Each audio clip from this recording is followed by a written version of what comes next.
شیخ چلی کے خیالی پلاؤ۔ ہیرا باسط پیارے بچوں، شیخ چلی کا نام تو آپ نے سنا ہی ہوگا اور اس کی کہانیاں پڑھ کر لطف اندوز بھی ہوتے ہوں گے۔ آج ہم اس کی حماقت سے بھرپور کہانی سنیں گے۔ کسی گاؤں میں ایک بڑھیا رہتی تھی جس کا ایک ہی بیٹا تھا، جس کا نام چلی تھا۔ وہ بہت کام چور، بے وقوف، سست اور کاہل تھا۔ اسے بس ایک ہی کام آتا تھا، شیخی بگاڑنے کا۔ جہاں چند لوگوں کو اکٹھے بیٹھے دیکھتا، جن کے قریب جا کر خود بھی بیٹھ جاتا اور انہیں گفتگو کا موقع دیے بغیر اپنے جھوٹے سچے کارنامے بیان کرنے لگتا۔ گاؤں کے لوگ اس کی اس عادت سے بہت تنگ تھے اور اس کا نام ہی شیخ چلی رکھ دیا تھا، اور اپنے نام کی طرح بڑے بڑے خیالی منصوبے بناتا لیکن کسی پر عمل نہیں کرتا۔ ایک دن اس کے خیالی پلاؤ پکانے کی عادت سے چڑھ کر ایک شخص نے اس سے کہا، شیخ صاحب، آپ اتنے بڑے منصوبے کیوں بناتے ہیں؟ آپ نے ایک ہفتے بعد اس دنیا سے کوچ کر جانا ہے، اپنی موت کا خیال کریں۔ یہ سننا تھا کہ بیوقوف شیخ چلی کو ایک ہفتے بعد موت کا یقین ہو گیا اور اس نے اس کی تیاری شروع کر دی۔ پہلے اس نے قبر کھدوائی اور اس میں جا کر لیٹ گیا۔ 6 دن گزر گئے، کچھ نہ ہوا۔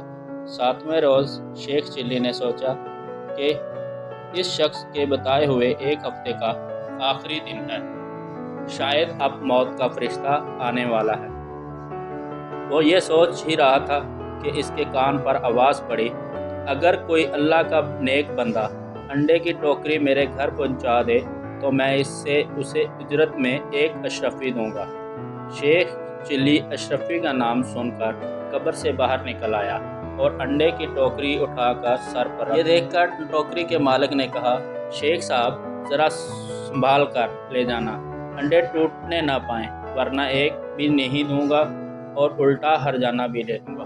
شیخ چلی بڑے غرور سے بولا، میاں صاحب، میں شیخ چلی ہوں، کوئی چھوٹا موٹا شخص نہیں ہوں، پورا گاؤں مجھے جانتا ہے۔ یہ کہہ کر وہ انڈے کی ٹوکری لے کر چل پڑا۔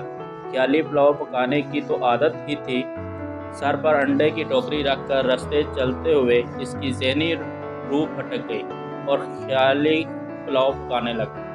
انڈے پہنچانے کی مزدوری مجھے ایک اشرفی ملے گی، بڑی رقم ہے، اس سے میں مرغی خریدوں گا، وہ انڈے دے گی، انڈے بیچ کر بکری لوں گا، جو بچے دے گی، بکرے کے بچے بیچ گائے لوں گا، گائے دودھ دے گی، میرے بچے دودھ دیں گے تو میں ان سے کہوں گا، یہ لو دودھ۔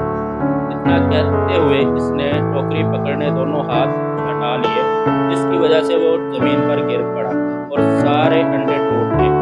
انڈے کے مالک نے جب یہ منظر دیکھا تو وہ آہ بکا کرتے ہوئے بولا، آئے میرے انڈے۔ دوسری طرف شیخ چلی روتے ہوئے دہائی دے رہا تھا، آئے میرے بچے۔ دونوں کی آہذاری سن کر لوگ جمع ہو گئے اور شیخ چلی کی بات سن کر اسے دعا کر کہا کہ تمہاری تو شادی ہی نہیں ہوئی، بچے کہاں سے آ گئے جو تم رو رہے ہو؟ انڈے کے مالک کا تم نے جو نقصان کیا ہے اس کا ہرجانہ تمہیں دینا پڑے۔